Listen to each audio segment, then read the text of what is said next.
So అంటే సభ ద్వారా కేసీఆర్ గారి వారసుడుగా కేటీఆర్ గారే ఉంటారు అని చెప్పేసి ఒక కన్ఫర్మేషన్ అటు కవిత గారు, హరీష్ రావు గారు భావించారు అని అనుకోవచ్చా?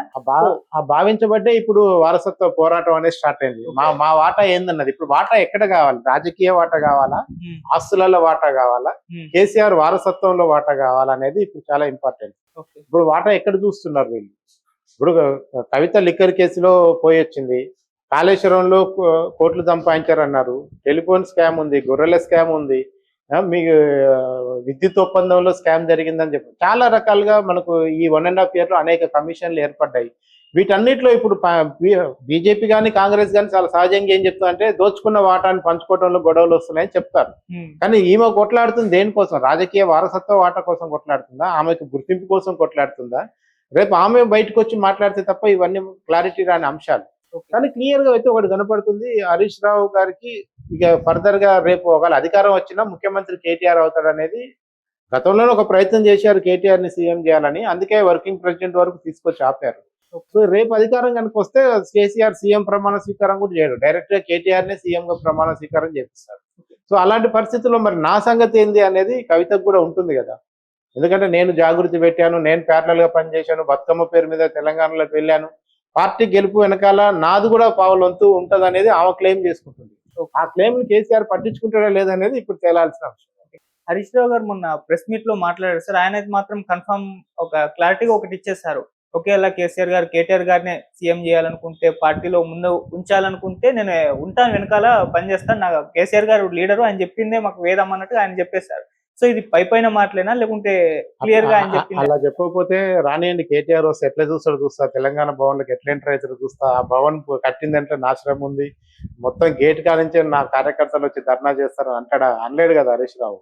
హరీష్ రావు గారు ఒక రెగ్యులర్ డైలాగ్ ఏంటంటే, మామ బతుకున్నంత కాలం నేను ఎలాంటి తిరుగుబాట్లు చేయనని ఆయన చాలా అంతర్గత సర్కిల్లో చెప్తుంటాడు ఎప్పుడు.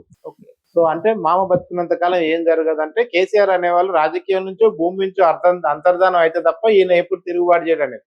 కానీ ఎవరికైనా సరే రాజకీయంగా ఇప్పుడు మీరు మన అనేక రాష్ట్రాల్లో వారసత్వ రాజకీయాలు కొట్టుకున్న కుటుంబ సభ్యుల్ని మనం చూస్తూనే ఉన్నాం. అటు యూపీలో కానీ, బీహార్లో కానీ, తమిళనాడులో కానీ, ఏపీలో కూడా. ఇప్పుడు అందుకనే కవితని తెలంగాణ షర్మిల అని పిలవాల్సి వస్తుంది అని కూడా అనిపిస్తుంది మనం. ఎందుకంటే అక్కడ షర్మిల సాధించింది ఏం లేదు, ఇక్కడ కవిత కూడా సొంత పార్టీ పెడితే సాధించేదే ఉంది.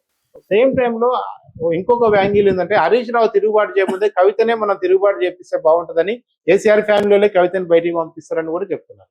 సో దేనికైనా ఛాన్స్ ఉంటుంది వాళ్ళ రాజకీయ విషయంలో. అందుకనే హరీష్ రావు గారు ఏం సైలెంట్ కూర్చోరు. ఆయన అంతకుముందు ఎన్నికల్లోనే 2018 ఎన్నికల్లోనే 20 మందికి స్పాన్సర్ చేసి తన వర్గం ఎమ్మెల్యేని గెలిపించుకున్నారు అనేది వార్తలు వచ్చాయి. సో ఆయన ఈ నీటిపారుదల మంత్రిగా ఉండటం వల్ల కొన్ని విషయాల్లో ఇరుక్కున్నాడు, ఆయన కొంత అవినీతి చేసి ఉంటాడు, అదన్నీ కూడా బయట పెడతారని.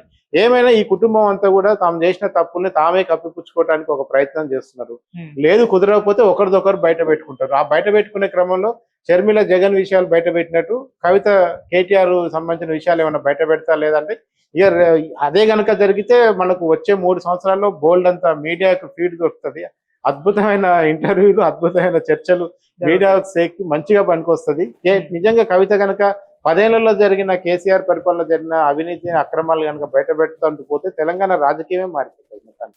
సో ఇప్పుడున్న పరిస్థితులు చూసుకుంటే మరి మీరు అన్నట్టు కవిత గారు బయటకు వచ్చి కొత్త పార్టీ పెట్టే ఛాన్సెస్ ఏమైనా కనిపిస్తున్నాయా సార్? అంటే రేపు ఆమె అమెరికా నుంచి రాగానే కేసీఆర్ యొక్క రియాక్షన్ ఎలా ఉంటది అనేది. ఫస్ట్ ఆఫ్ ఆల్ కవిత గారు తాను రాసిన లేఖకి ఫస్ట్ ఈ లేఖ నాదని ఆమె ఒప్పుకోవాలి, ఈ లేఖకు నేను కట్టుబడి ఉన్నాను ఒప్పుకోవాలి, నా పోరాటం నేను చేస్తానే ఆమె ముందుకు వచ్చి సొంత దుకాణం పెట్టుకున్నప్పుడు మాత్రమే ఇది సాధ్యమవుతుంది. ఆమె ఎయిర్పోర్ట్ కి రాగానే కేసీఆర్ పట్టుకపోయి ఫామ్ హౌస్ లో కూర్చోబెట్టి బ్రెయిన్ వాష్ చేస్తే ఆ లెటర్ ఎలా వచ్చిందో నాకు తెలియదండి, కాంగ్రెస్ రేవంత్ రెడ్డి రాపిచ్చిందని చెప్పినా మనం ఆశ్చర్యపోవద్దు. సో అందుకనే ఇది 2 వైపులా పదునుండే వ్యవహారం. ఇది ఎటువైనా వాళ్ళ నాలుకని ట్విస్ట్ చేయగలుగుతారు, వాళ్ళ టంగుని ఎటైనా ట్విస్ట్ చేయగలుగుతారు. ఓకే, ఆమె లేఖలో ఉన్న ఇంకో పాయింట్ అంతకుముందు మనం మాట్లాడుకున్నాం, బీజేపీ విషయంలో కవిత గారు కోపంగా ఉన్నట్టు స్పష్టంగా అర్థమైపోతుంది. అంటే ఢిల్లీ లిక్కర్ స్కామ్ లో తను అరెస్ట్ చేయించింది అట్లే కాంగ్రెస్ విమర్శిస్తుంది, బీజేపీ బీఆర్ఎస్ లోపాయికారంగా ఒప్పందం కుదుర్చుకున్నారని చెప్పేసి వాళ్ళ వర్షని నిజమయ్యేటట్టుంది. మీ స్పీచ్ చూస్తుంటే నాకు కామెంట్ చేసింది. మరి నిజంగా అంటే బీజేపీతో ఫ్యూచర్ లో పొత్తు పెట్టుకునే అవకాశం ఏమన్నా ఉందా బీఆర్ఎస్? అందుకే కవిత గారు కూడా అదే మెన్షన్ చేశారు. సో ఆ డౌట్ అందరికి వస్తుంది, మరి మీరు ఎందుకు అని చెప్పి. ఒకటి దీనికి ఆ డౌట్ రావటానికి ఊరికైనా వేగ్గా వచ్చిన డౌట్ కాదు. దాని వెనకాల కొన్ని ప్రాతిపదికమైన అంశాలు ఉన్నాయి. ఒకటి ఏంటంటే మీకు కరెక్ట్ గా అసెంబ్లీ ఎన్నికలకు ముందు చాలా జోష్గా పోతున్న బండి సంజయ్ని తీసి కిషన్ రెడ్డిని రాష్ట్ర అధ్యక్షులు చేశారు. బండి సంజయ్ ఉన్నప్పుడు బీజేపీ క్యాడర్ అంతా కూడా ఇట్లా ఉవ్వెత్తున లేచి పనిచేసింది. కిషన్ రెడ్డి రాగానే చల్లబడిపోయింది. అదే సమయంలో మీకు బీజేపీకి 8 ఎమ్మెల్యేలు కాదు 18 ఎమ్మెల్యేలు వచ్చే అవకాశాన్ని వాళ్ళు 8తో కుదించుకున్నారు. బీఆర్ఎస్ సపోర్ట్ చేసి బీఆర్ఎస్ అధికారంలోకి వస్తే బెటర్ అన్న ఉద్దేశంలో వాళ్ళు కిషన్ రెడ్డిని ఎప్పుడైతే సైలెంట్ చేశారో 18 రావాల్సిన ఎమ్మెల్యేలు 8 వచ్చాయి. సేమ్ టైంలో పార్లమెంట్ ఎన్నికలకు వచ్చేసరికి డమ్మీ క్యాండిడేట్లని బీఆర్ఎస్ పెట్టి బీజేపీకి సహకరించింది అనేది అటు రేవంత్ రెడ్డి సహకరించాడు, ఇటు కేసీఆర్ సహకరించడం వల్ల 8 ఎంపీలు బీజేపీకి వచ్చినాయి అన్న చర్చ కూడా ఉంది. మొన్న జరిగిన ఎమ్మెల్సీ ఎన్నికల్లో కూడా బీఆర్ఎస్ క్యాండిడేట్లను పెట్టలేదు, కేవలం బీజేపీ అడగటం వల్ల పెట్టలేదు. ఇవన్నీ కూడా జనంలో జరుగుతున్న చర్చలే కదా. వీటిని మీరు నేను చెప్తే ఎవరు పట్టించుకోపోరు. ఇలా కవితే బీజేపీకి మనం అనుకూలంగా ఉన్నామా, రేపు మనం బీజేపీ ఎందుకంటే ఆమె దెబ్బతిన్నది బీజేపీ వల్ల. రేపు బీజేపీ బీఆర్ఎస్ పొత్తు పెట్టు అంటే రేపు ఖచ్చితంగా కూడా కాంగ్రెస్ ని ఇంట్లో కూర్చోబెట్టాలంటే బీజేపీ బీఆర్ఎస్ కలవాల్సింది.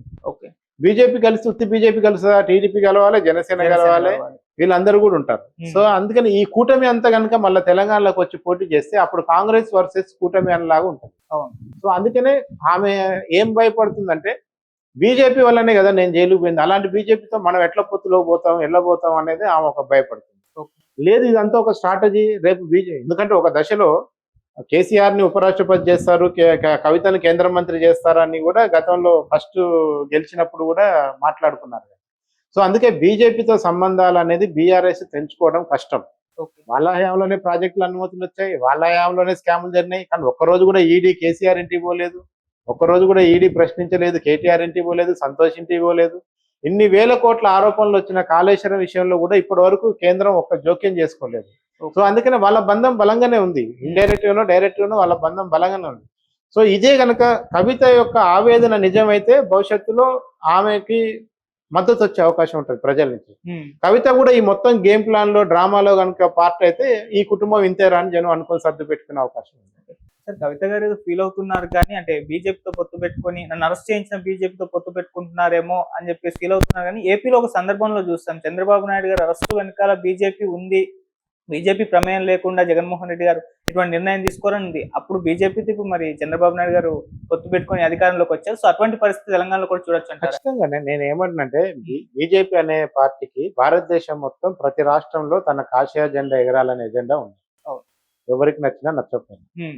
మీకు అందుకనే వాళ్ళు ఏకనాథ్ షిండేలను సృష్టిస్తారు, అవసరమైతే ఉప ముఖ్యమంత్రి తీసుకొని కొన్ని రోజులు వెయిట్ చేసి మళ్ళీ ముఖ్యమంత్రి పదవిని లాక్కుంటారు. ఎక్కడైనా పొత్తులు పెట్టుకోగలుగుతారు, ఎవరితోనే పొత్తు పెట్టుకోగలుగుతారు. వీళ్ళు వాళ్ళకి ఎంఐఎం కూడా సహకరిస్తుంది, అంత జాతి వైరం ఉన్న ఎంఐఎం కూడా వాళ్ళకి చాలా చోట్ల యూపీలో సహకరించింది. సో అందుకనే బీజేపీ యొక్క ఎజెండా ఏంటంటే ఈ దేశం మొత్తం కాషాయం రెపరెపరాడాలనేది వాళ్ళ ఎజెండా. అందులో భాగంగా వాళ్ళు మీకు గుర్తుందో లేదో చంద్రబాబు ఎన్నికల్లో పొత్తు పెట్టుకోవడానికి మాట్లాడుకోవడానికి పోయినప్పుడు 3.5 గంటలు వెయిట్ చేయించారు మోదీ, అమిత్ షా, చంద్రబాబు. ఇవాళ నారా లోకేష్ కి 2.5 గంటలు టైం ఇస్తున్నాడు ప్రధానమంత్రి, మళ్ళీ డిన్నర్ కూడా చేస్తున్నాడు, మనవాడితో ఆడుకుంటున్నాడు. అంటే ఎట్లాంటి రాజకీయం ఎట్లా మారిందో చూడండి. అంటే 3.5 గంటలు ఇట్లనే సోఫాలో కూర్చొని ఫైళ్లు పట్టుకొని ఎదురు చూసిన చంద్రబాబు ఇవాళ హైదరాబాద్ నుంచి బయలుదేరాను కానీ ఢిల్లీలో ఆఫీస్ గేట్లు తెరిచి పెడుతున్నారు బీజేపీ వాళ్ళు. అంటే దిస్ ఇస్ నెంబర్ గేమ్. ఇవాళ చంద్రబాబు లేకుండా నితీష్ లేకుండా ప్రభుత్వం నడిచే పరిస్థితి లేదు కనుక ఖచ్చితంగా ఇవాళ చంద్రబాబుకి ఆ వెయిట్ వచ్చింది. రేపు తెలంగాణలో కూడా బీఆర్ఎస్ కు సీట్లు వచ్చి బీజేపీకి సీట్లు వచ్చి అధికారం పంచుకోవాల్సి వస్తే ఇదే కేసీఆర్ ఇంటికి అమిత్ షా వస్తాడు, మోడీ వస్తాడు, కేసీఆర్ మనవడితో కూడా మోడీ ఆడుకుంటాడు, అది కూడా జరుగుతుంది. సో అందుకనే వీళ్ళ బంధాన్ని మనం అంత ఈజీగా ఉంచేయలేము.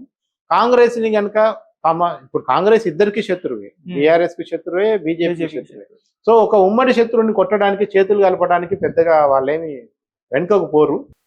ఆ విషయంలో ఇంకా వాళ్ళకి మంచిదే, ఎందుకంటే వచ్చే 5 ఏళ్ళు బీజేపీ కేంద్రంలో ఉంటది కనుక, కేంద్ర ఎన్నికల కంటే ముందు రాష్ట్ర ఎన్నికలు జరుగుతాయి కనుక వీళ్ళిద్దరు పొత్తు పెట్టుకున్నా, ఇండైరెక్ట్ గా పెట్టుకున్నా, సహకరించుకున్నా ప్రజల్లో కూడా పెద్ద వ్యతిరేకత రాదనేది వాళ్ళకు కూడా అర్థమైంది. సో అందుకనే ఇప్పుడు ఎటొచ్చిందంటే కవిత ఏం చేస్తుంది లేదంటే హరీష్ రావు ఏం చేస్తారు అనే దాని మీద భవిష్యత్తు రాజకీయాలు ఆధారపడ్డాయి.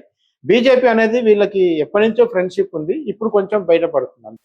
కానీ ఒక సందర్భంలో కేసీఆర్ గారు పొత్తులు ఏముండవు, బీఆర్ఎస్ సోలోగానే పోటీ చేస్తుందని కూడా చెప్పారు. మరి ఆయన ఆల్రెడీ చెప్పేశారు కాబట్టి మరి దాన్ని అదే ఆ ఎన్నికలకు వచ్చే ఎన్నికలకు స్ట్రాటజీ మారొచ్చు కదా.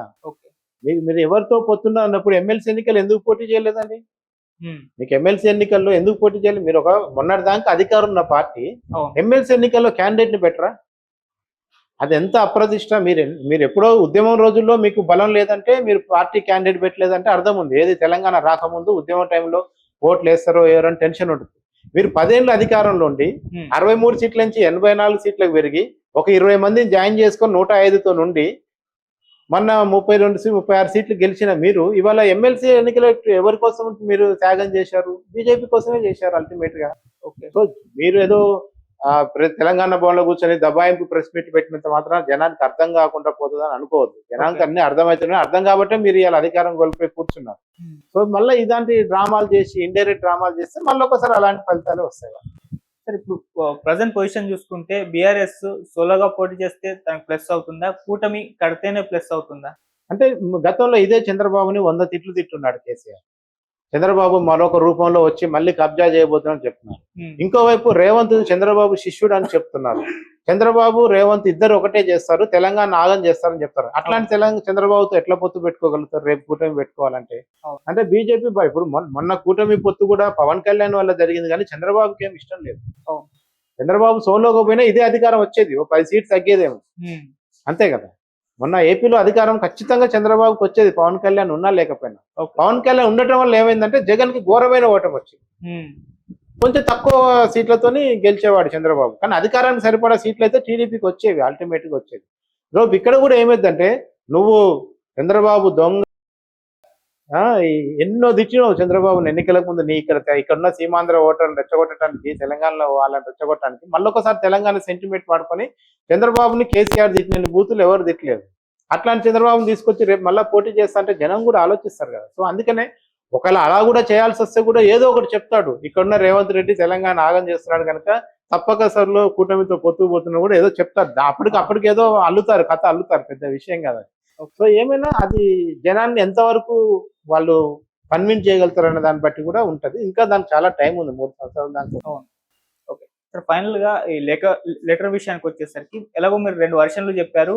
అమెరికా నుంచి కవిత గారు రాగానే ఎటువంటి వర్షన్స్ చెప్తారు, 2 వర్షన్స్ చెప్పారు. సో ఇంతలోపు చర్చ జరుగుతుంది కదా, మరి దీని విషయంలో అటు కేటీఆర్ గారు లేకుంటే హరీష్ రావు గారు క్లారిటీ ఇచ్చే ప్రయత్నం ఎందుకు చేయట్లేదు? దశరోజు శ్రవణ్ కుమార్ గారు మాట్లాడారు, ఫేక్ లెటర్ అని చెప్పేసి ఆయన చెప్తున్నారు, కానీ వీళ్ళ దగ్గర నుంచి వస్తే ఒక అఫీషియల్ ఇన్ఫర్మేషన్ వచ్చేట్టు ఉంటుంది, వీళ్ళను మౌనం పాటిస్తున్నారు. అదే నేనేమంటే ఇప్పుడు దాసోజు శ్రావణం, దూదిమెట్ల బాలరాజు, ఇంకొక ఎమ్మెల్సీనో ఇంకొక ఎమ్మెల్యేనో ఎవరు చెప్పినా జనం నమ్మరు. ఎవరు చెప్పాలి? కేటీఆర్ చెప్పాలి, హరీష్ రావు చెప్తే కూడా నమ్మరు అనుకుంటున్నాను. నా పర్సనల్ ఒపీనియన్ అయితే హరీష్ రావు అని కూడా నమ్మరు. ఇది ఎవరైనా చెప్తే ఎవరు చెప్పాలంటే కేసీఆర్ చెప్పాలి లేదా కేటీఆర్ చెప్పాలి. ఎందుకంటే పార్టీలో 1 టూల్ గా ఉన్న మీరు తప్ప ఇంకెవరు చెప్పినా కానీ దీనికి శాంటిటీ ఉండదు. ఈవెన్ దో హరీష్ రావు చెప్పినా కానీ ఈ టైంలో హరీష్ రావును కూడా దించారు ఈ విషయంలో.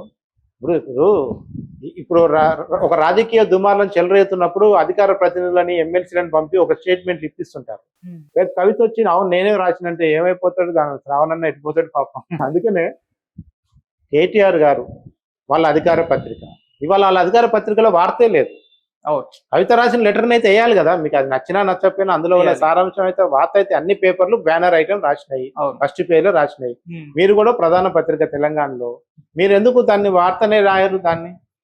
అందుకనే అది కేటీఆర్ కేసీఆర్ అఫీషియల్ గా ఒక నోటు లెటర్ హెడ్ మీద ఈ లెటర్ ఫేకు, ఇది కాంగ్రెస్ వాళ్ళు సృష్టించింది, బీజేపీ వాళ్ళు సృష్టించింది అని అఫీషియల్ గా మీరు రాసి సంతకం పెడితే తప్ప దీన్ని ఎవరు నమ్మరు.